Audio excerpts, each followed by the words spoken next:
On September 14th, 2014, Cassie Compton, a 15-year-old girl from Stuttgart, Arkansas, was hanging out at her friend Hunter's house, her home away from home. Cassie was just months away from her 16th birthday, and despite her troubles at home, which were plentiful, she was trying to figure out a way to grow up in the world. Hunter drove her home that night, dropping her off before making the 30-minute drive back to his place. Cassie's mother, Judy Compton, was sick in bed but heard Cassie come in. Her mom's fiance, Brandon Lee Rhodes, was home cooking dinner. He said she stayed for a few minutes and then left again, but he was unsure where she was going. He did remember that she had her cell phone in her hand, but was known to never have a charger with her. Cassie walked out the door that night and would never be seen or heard from again. Where is Cassie K. Compton?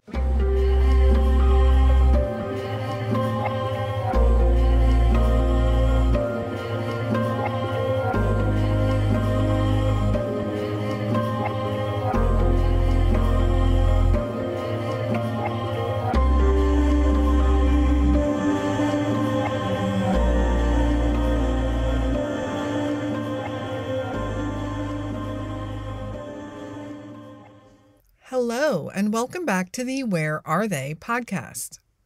This story of Cassie K. Compton is extremely disturbing and covers some very sensitive topics, including sexual abuse and sexual predator behaviors by a few different people in Cassie's life. If this is a sensitive topic for you, or if you feel this may be triggering, this might not be a story that you want to hear. I'm not going to go into great detail into those areas of the story, but I do want to get her story out there in some fashion, as she was just a 15-year-old beautiful girl who had such a tough life and home situation. Our goal of the Where Are They podcast is to tell the stories of the missing, unsolved missing persons cases out there. It's a very, very, very low percentage of missing persons that actually make the media and get the attention they need. If you know of a case that needs more media attention or you would like to see covered, please send me an email at canwefindthem@gmail.com. I'll also have that linked in the show notes. Let's jump into the story of Cassie K. Compton. Sometimes people ask me about why I think certain cases go viral and get more attention than others. And as I've said before, I think there are many factors that go into that. But this is one of those cases that I feel should have been one of those that went viral. It's angering. It's a young teenage girl. It's suspicious. It has all the markers of a media story, but yet it received so little media coverage. In fact, it would make some headlines briefly, thanks to TikTok, earlier this year in January of 2021. So who was Cassie K. Compton? Cassie was born December 4th, 1998 to mom Judy and dad Roy. She has at least 4 half-siblings that I could verify, and her dad, Roy, and these siblings lived in Oklahoma. When Cassie was young, she and her mom moved to Stuttgart, Arkansas. Cassie was a quiet and shy kid, but not without problems. Both her mother and father were registered sex offenders, and that's where things get ugly. Cassie's father, Roy, was convicted of inappropriate sexual conduct with a minor, lewd acts with a child, and indecent proposals to a minor. That minor being Judy's older daughter from a previous marriage, but still a child. Within that same case, Judy was also charged. And her story was that she needed to take a plea deal to just get probation, so that's what she did, causing her to plead to sexual misconduct and thus having to become a registered sex offender herself, especially as a mother to one of the victims. We don't know a whole lot about Roy, so I did do a little digging on his background in Oklahoma. And he has one of the longest rap sheets I've ever seen. In multiple counties within the state of Oklahoma, as of today, he is currently incarcerated. He has charges of failure to pay taxes, driving without insurance, DUIs, and several of a sexual nature. Lewd acts with a minor, indecent exposure, sexual misconduct, etc., etc. It seems like Roy has made himself a lifelong criminal, and this was Cassie's father. Being that Cassie lived in Arkansas, however, I don't know how close she was with her dad, or even how often they spoke. As Cassie grew up and became a teenager, she started to branch out a little bit. She started smoking and would dye her hair different colors, and she was just trying to express herself and become her own person. At age 13, she was diagnosed with bipolar depression, and although she was given medication to take for that, she supposedly didn't like it and would flush it down the toilet. She was struggling in many ways and would be homeschooled. However, by the time she was 15, she had decided to just pursue her GED instead of her high school diploma. We really don't know why, if school was a struggle for her or if perhaps it was just a lack of guidance and support at home. But that was Cassie's goal, to eventually get her GED. And at 15, that seems so young to just relinquish yourself to that instead of trying for your diploma. But I do know there's a lot going on here that we don't know about. Cassie's mom, Judy, on the other hand, seemed like another troubled soul in Cassie's life, or at least in the way she picked her boyfriends. In 2014, she was dating a 25-year-old man named Brandon Lee Rhodes. Brandon was 17 years younger than Judy, but their relationship seemed fine.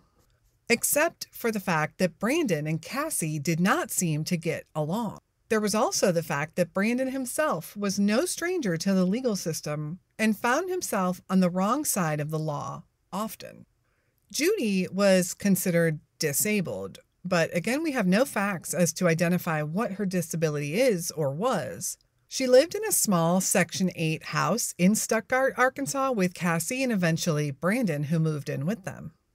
During this time, Cassie spends a lot of time at her friend Hunter's house. Hunter Snyder lived 30 minutes away, but he and his mom, Tracy, welcomed Cassie over any time because they knew she had a tough home life. We can speculate on what that might mean, but we don't really know many details. But Cassie was unhappy there and was welcomed with open arms at Hunter's house, where she often would spend days and even nights there. On Friday, September 12, 2014, Cassie had been suffering from a bad cold and supposedly went to the doctor.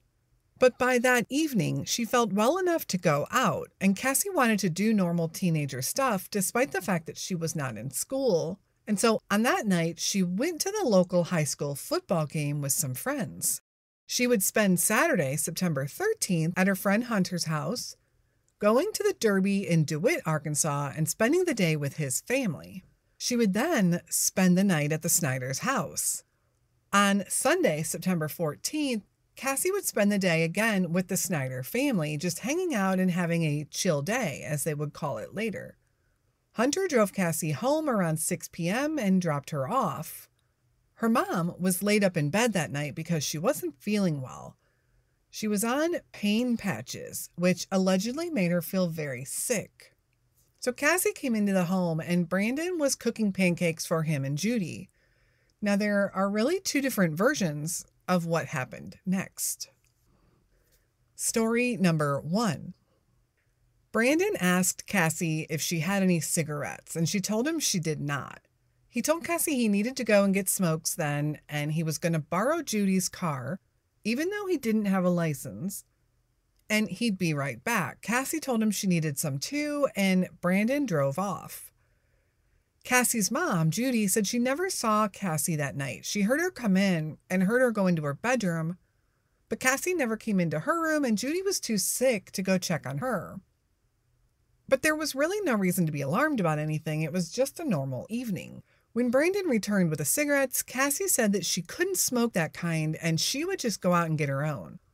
She said she was going to the store and walked out the door with her black LG cell phone in her hand. Cassie wouldn't be seen or heard from again, and both her mom and Hunter's mom would report Cassie missing the next day. Okay, so that's one version. Here is story number 2. Cassie came home and Brandon was cooking pancakes, which he took to her mom in bed because, again, she was too sick to get up. Cassie asked Brandon if he had any smokes, and he said he did not. He'd have to get some. She said, "Nah, I'll just go out and get myself some." She had only been home for a few minutes when she left, again taking just her cell phone with her. Cassie then sent Hunter that text saying she was going out for a smoke. A few minutes later, Brandon told Judy that he was going to go out and run to the store as he was out of cigarettes. Later, Judy said that he was gone for 1, possibly 2 hours. When he returned that evening, she said he went straight to the bathroom, telling Judy he was sick. The next day, Judy texted and called Cassie several times, but her phone was going straight to voicemail and she wasn't getting any responses. Brandon said that was probably because she didn't take her charger with her.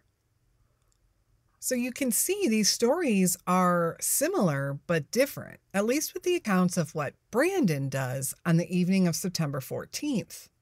What we do have is Cassie coming home Sunday evening around 6:45 p.m.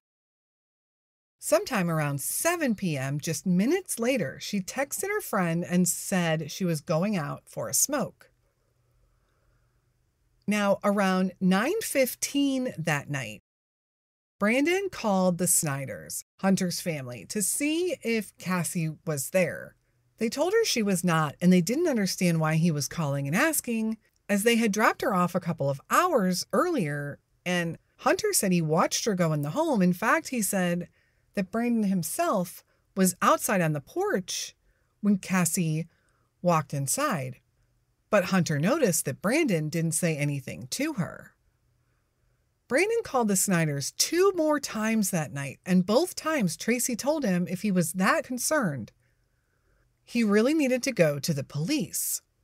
The 3rd time he called Tracy and the Snyders, he told her that he did go to the police. He rode his bike to the police station, but they sent him home, telling him he had to wait 72 hours before he could report her missing.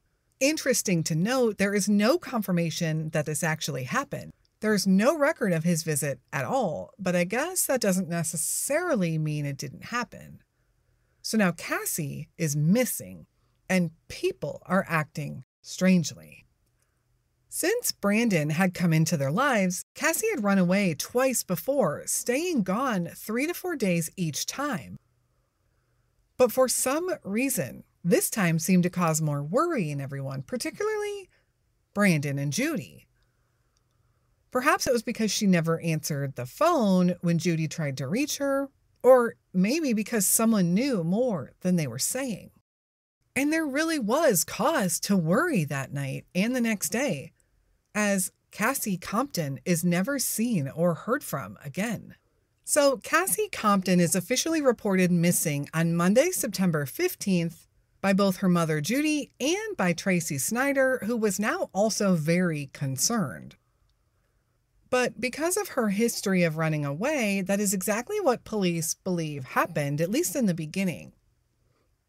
No Amber Alert is issued because there is no evidence that Cassie was abducted or in any immediate danger.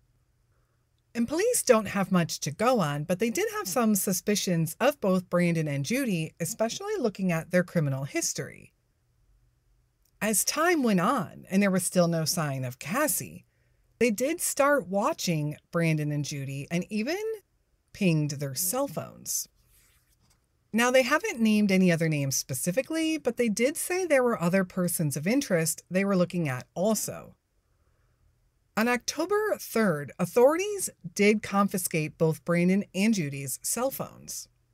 On October 4th, whether related to the phones or not, law enforcement says they received information and they were going to search an area near the Casco Arkansas, and Elmira, Arkansas areas. It was labeled a recovery mission, but no further comments were made on that. Is it coincidence that it happened one day after the seizure of the phones? Possibly, as maybe that meant they were just turning up the investigation during that time. Maybe that's why they went to get the phones in the first place. But I can't help but think that there just might be a connection there. Casco is about 15 miles from Stuttgart, a 20-minute drive, and the area between Casco and Elmira, Arkansas, was said to be the focus. While Casco is east of Stuttgart, Elmira is south of Casco, forming a triangle if you look at the areas on the map. There is a small airport in that vicinity too, and that area was searched very well also. Some people also reported seeing law enforcement search an area known as Bayou Bridge. Nothing from any of those searches brought them any answers. A week later, Judy kicks Brandon out of their home, October 11th. Brandon allegedly leaves and begins squatting at a vacant house, an act for which he would be arrested for on October 19th. On October 12th, an organization known as Class Kids brings volunteers in to search. They specifically concentrate on areas where Brandon was known to ride his bike. This included reservoirs and local railroad tracks. They also searched 2 dump stations. Apparently one was a rice hull dump and another was a coal ash dump station. But again, nothing. A local resident also reported seeing Brandon loitering in and around a cemetery, and that was also searched, but still no clues. Authorities would seize Judy's car, but again, no evidence. Police have stated multiple times that both Judy and Brandon are definitely considered persons of interest. Take a listen to a clip of an interview with Judy, Cassie's mom. I don't know if she even left the driveway. We've had no luck whatsoever. Enough questioned people, friends that she hung out with, and they hadn't seen her. They said they hadn't seen her. I can't imagine.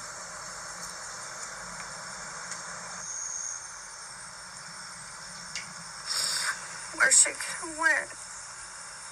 I don't know if she even left the driveway. What do you mean by that? When she walked out the door, I don't know. You know, if she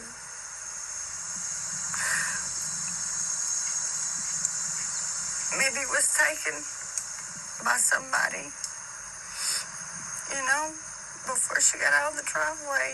Ever crossed your mind that maybe he might have had something to do with this? I never thought that he would have anything to do with it.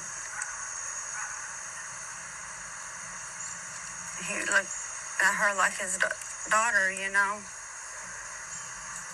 and if he did, it would be shocking to me. But she does remember what Brandon was doing. He was in the house, and he was cooking dinner. That's what he was getting ready to do whenever she came home, was cook supper, because I was really sick. Brandon has been in and out of prison, but during an investigation, a private detective and a reporter teamed up to try to get some answers from him. This part is really interesting, and I believe they put out a podcast in 2019 called Timeline with some more of these details. But listen to a letter that the reporter received from Brandon while he was in jail. This is from the interview that aired with KATV. Dear Kayla Lafferty, I recently received your letter. I would deeply like to speak to you at your convenience. You would have to come to the Independence County Jail. However, I'm willing to do whatever it takes to bring closure to Judy and once and for all put this Cassie case to a close. There's only so much a man can keep bottled up inside of him. Thanks for your interest, and I hope to hear from you soon. God bless, Brandon Rhodes. Brandon was in jail at that time, booked on a charge of conspiracy to commit murder.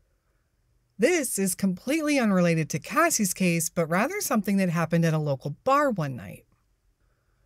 I really hate to make unfair judgments without really knowing someone, but I think we can probably all agree that this Brandon Rhodes is a shady character and another career criminal just like Cassie's biological father, Roy.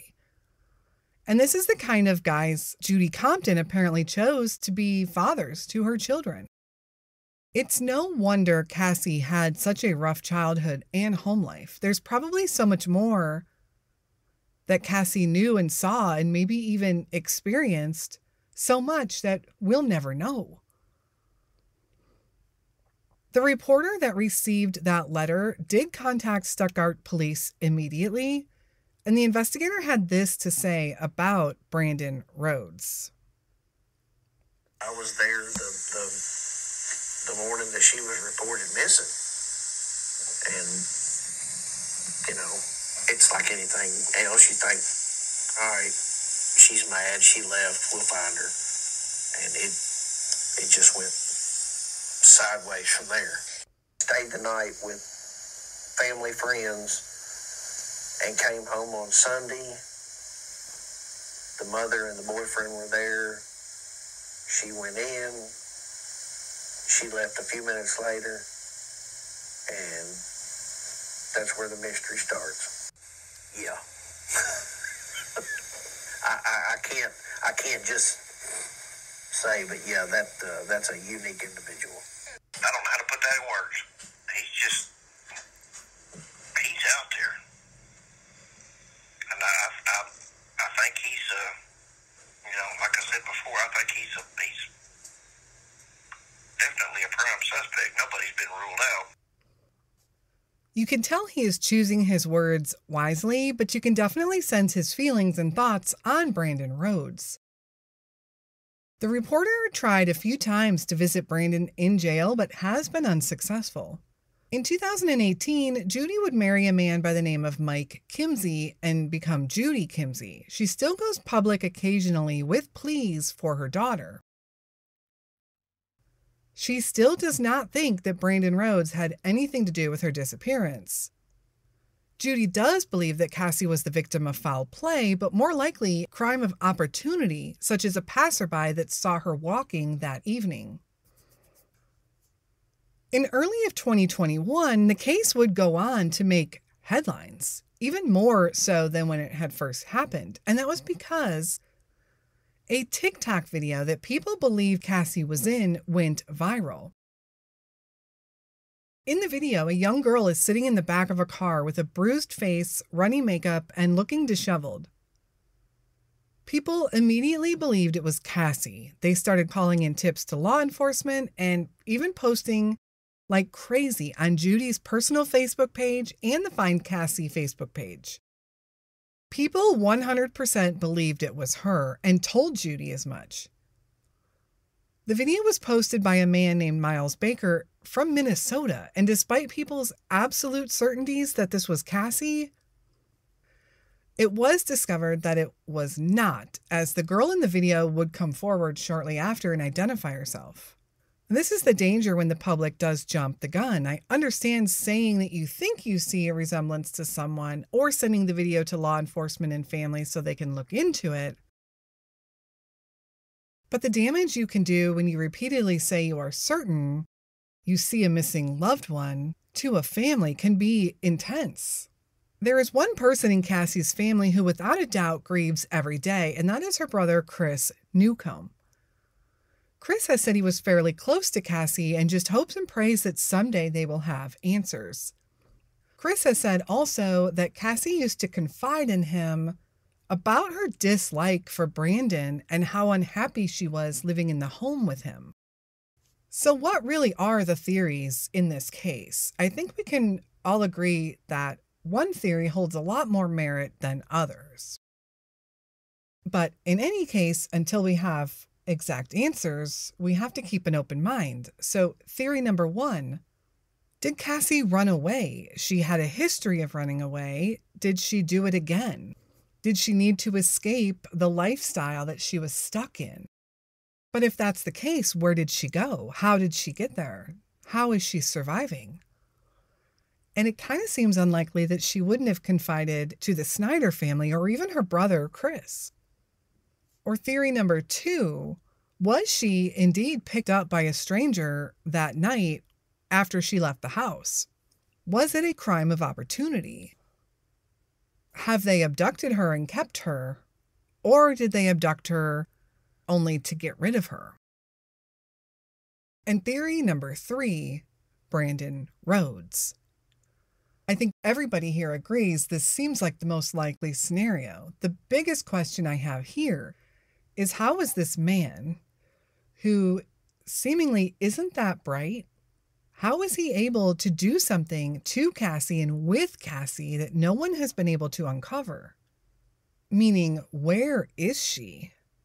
And also, did Judy have knowledge of what was going on or what had happened? Or is she completely innocent in all of this and truly doesn't know anything? What do you think happened to 15-year-old Cassie Compton? Cassie K. Compton disappeared on September 14th, 2014 from Stuttgart, Arkansas. She is described as being a Caucasian girl, 5 foot 3 inches tall, and about 100 pounds at the time she went missing. She had dyed blonde hair, blue eyes, and might have been wearing a blue spaghetti strap top, blue and white plaid shorts, and blue and gray cowgirl boots with a 2 to 3 inch heel. Cassie has a dark-colored, heart-shaped birthmark on her upper left arm and a scar on the left side of her face beginning at the cheek near her nose. If you know anything about the whereabouts of Cassie Compton or have any information at all regarding her case, please contact the Stuttgart Police Department in Arkansas at 870-673-1414. Such a weird story and so tragic that this 15-year-old girl had to endure so much. Please share Cassie's story any way you can and get her name out there. People need to be talking about Cassie until she's brought home. Thank you so much for listening to Cassie's story and tuning into this episode of Where Are They? We will be back again next week with another Unsolved Missing Persons episode. And until then, stay safe and hug your loved ones.